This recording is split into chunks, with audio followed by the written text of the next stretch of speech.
Right, really quick video because it was raining and cold outside. I didn't want to mess around with the camera. This is a Seat Ibiza 6J 2012 front shock absorber. So there's a trim clip there that you need to take out to access the top securing nut. Obviously get it jacked up, wheel off. Anti-roll bar link, which is a 16 or 17, needs to come out. And there's a pinch bolt on the bottom of the shock absorber. You also need to move the ABS sensor and brake hose out of the way. Yeah, anti-roll bar link out of the way, undo the pinch bolt, which is an M14 bolt with a 18mm nut. Take that bolt out. That will allow you to slide the hub down off the shock absorber.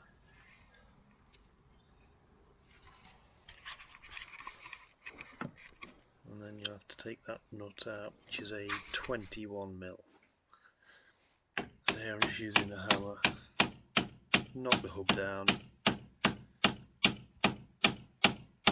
which slides the hub away from the bottom of the shock absorber. Might also need to use a pry bar to help pry it down. As you can see here, it's sliding down.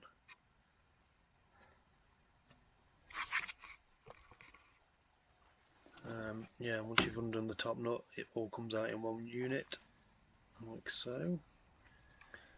And there's another nut inside there. Obviously use spring compressors to compress the spring. Undo that 21mm nut, and again take the top mount off, and the spring can come out, and the bump stop and the shock absorber cover,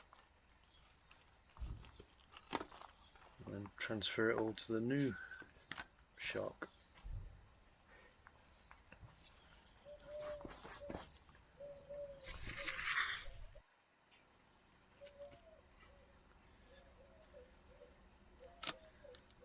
So that's the collar that holds the shock cover on at the bottom.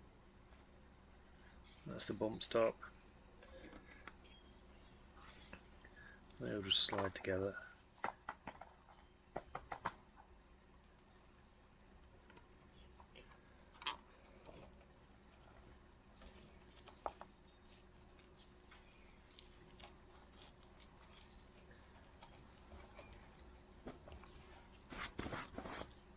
And when you put the spring back on, just make sure it's located in the right place on the shock absorber, as you will see in a second.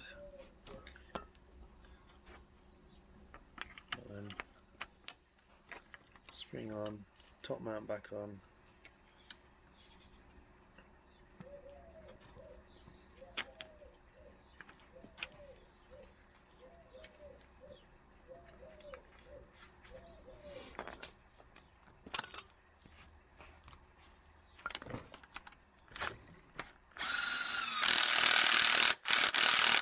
I end up using a spark plug socket here because it needs to be a really thin wall socket.